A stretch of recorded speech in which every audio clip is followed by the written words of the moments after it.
Welcome to my channel Limelight Leaks. Please share and subscribe and hit the bell icon for new updates. This woman I married, the love of my life, Catherine Ross. Married Catherine Ross. At 80, Sam Elliott still looks like a real cowboy. He has that deep voice, that serious look, and that quiet tough guy feeling. To everyone watching, he's the cowboy who never gives up. But when nobody was looking, something went wrong. While fans saw a man doing great in his job, Sam was quietly losing everything.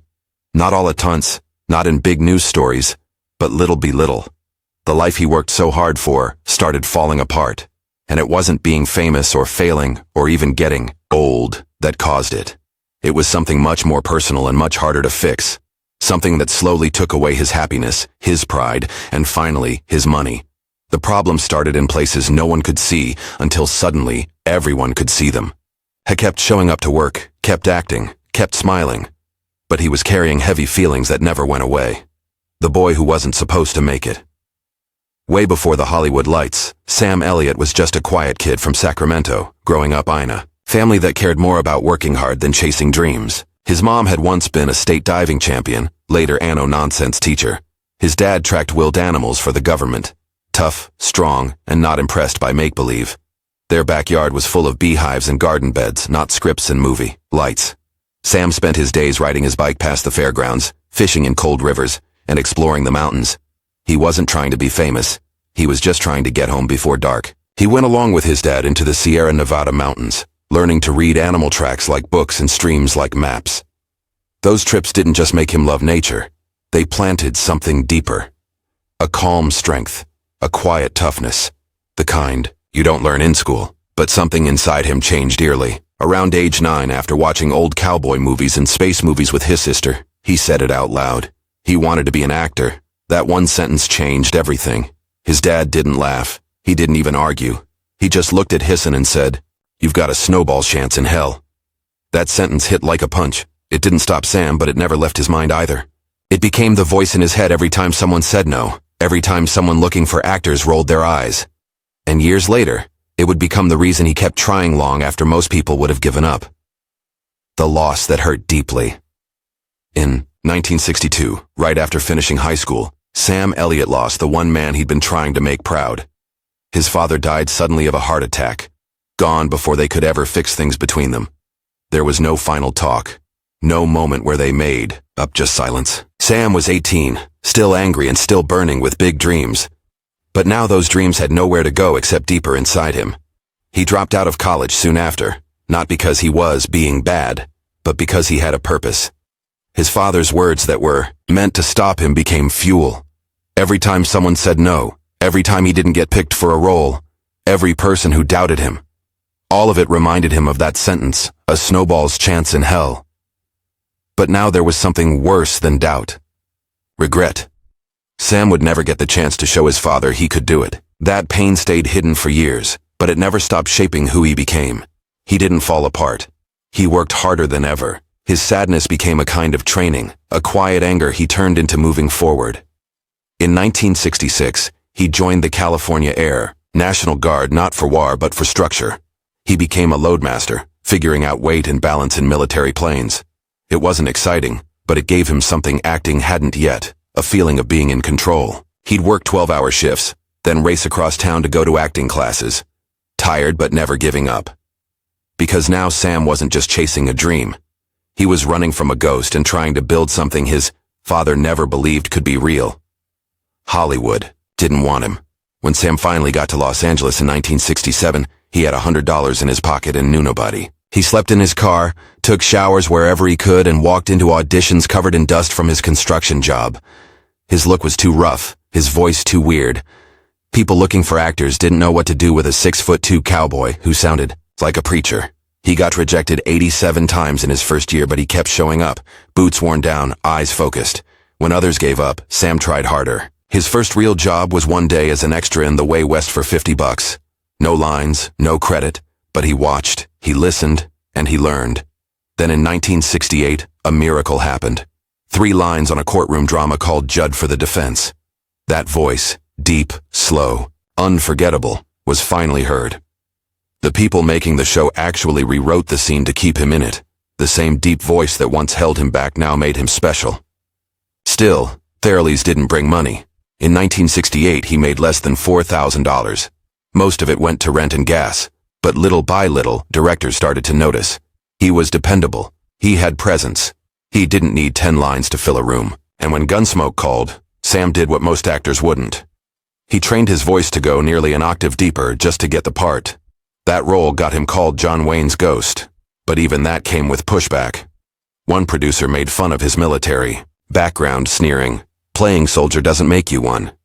Sam almost quit that day, but instead, he made a promise. He would never play a cowboy or a soldier unless he could give it everything. Because for him it wasn't acting, it was who he was. The woman who changed everything. They were in a movie together once, but never met. Back in 1969, Sam Elliott played a card player with no name in the opening scene of Butch Cassidy and the Sundance Kid. Katharine Ross had one of the main roles. Same film, same set, but no introduction. Sam liked her from far away. That was all. Nearly 10 years later, luck brought her back. In 1978, they were both picked for The Legacy, a supernatural thriller filmed in London. This time the spark wasn't missed. On screen they played romantic leads. Off screen it became real. Ross was still married. Sam was single, but the chemistry was undeniable. He later joked that during Butch Cassidy he was just a shadow on the wall while she chased the camera guy. But now the timing was different, and so were they. When filming ended, Ross divorced her husband. Within 5 years, she and Sam were married. It was her 5th marriage. It was his first. And just months after the wedding, their daughter, Cleo Rose Elliott, was born. Sam, the man known for playing tough loners, had suddenly become a husband and father. For the first time, he wasn't just building a career, he was building a family. But even as his personal life got better, storm clouds were already gathering in the distance, a family torn apart. 4 years, Sam kept his private life protected. The tough guy on screen was just as protective at home. But in 2011, that image broke. His daughter, Cleo Rose, then in her mid-20s, exploded during an argument with her mother, Katharine Ross. The fight got physical fast. Ross said Cleo told her, "I want to kill you." She kicked down a cabinet door, cut the phone line with scissors, and stabbed her mother in the arm 6 times. Ross, then 71, ran away and went to court alone. The restraining order that followed painted a picture no one expected. Ross claimed Cleo had been violent since she was 12. Police had to watch over her visits to the house, and just like that, the family Sam had worked so hard to build cracked wide open. Cleo had always wanted to be a musician.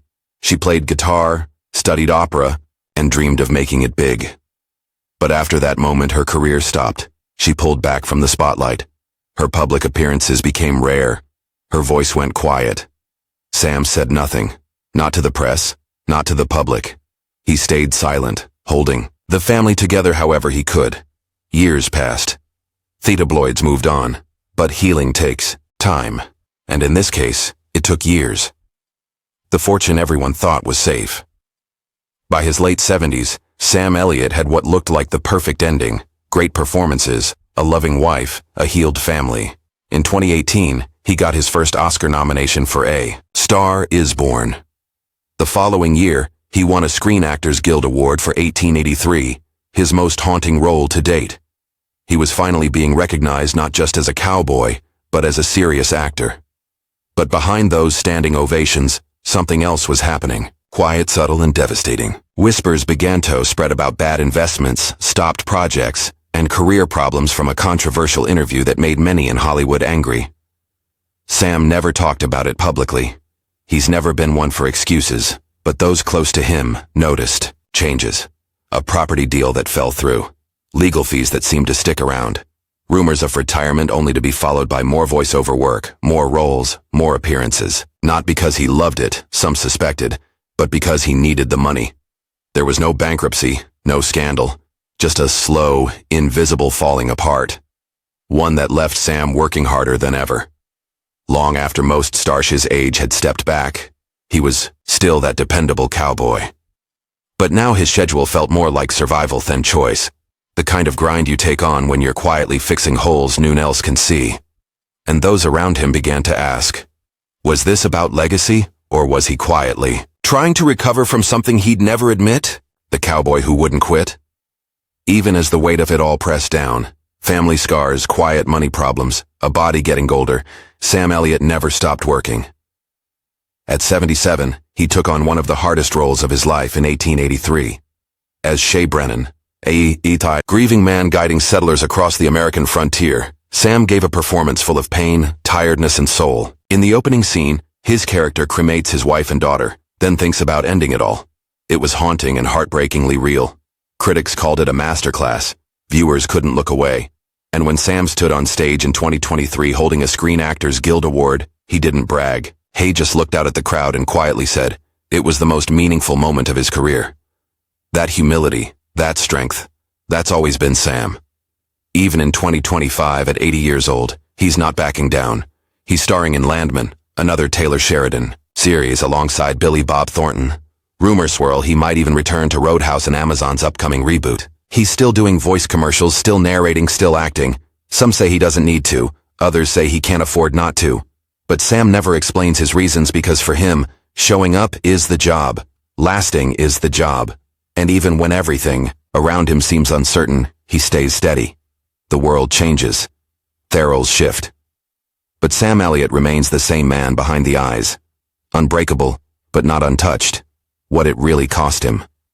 In interviews, Sam Elliott has always chosen his words carefully. He doesn't chase attention. He doesn't explain himself. But recently, when asked about the secret to staying married for over 40 years in a town that destroys relationships, Sam paused. Then he said something simple. You work past the hard stuff. You don't walk away from it. He wasn't just talking about marriage. That quiet line delivered in his usual calm way carried the weight of everything he's lived through. The father who never believed in him. The daughter who once turned violent, the fame that came too late, and the fortune that may now be gone. He never blamed anyone. He never played the victim. He just kept moving forward, even when the ground beneath him was shaking. Because for Sam Elliott, being a man has never meant being loud. It's meant enduring what others can't see, holding it together when no one knows you're falling apart. And even now at 80, with a lifetime of stories written in scars, he's still riding forward. Sam Elliott may never tell the full story, but the way he's lived says more than words ever could. Do you think Hollywood ever truly gave him what he deserved? Or did it take more than it gave? Let us know in the comments.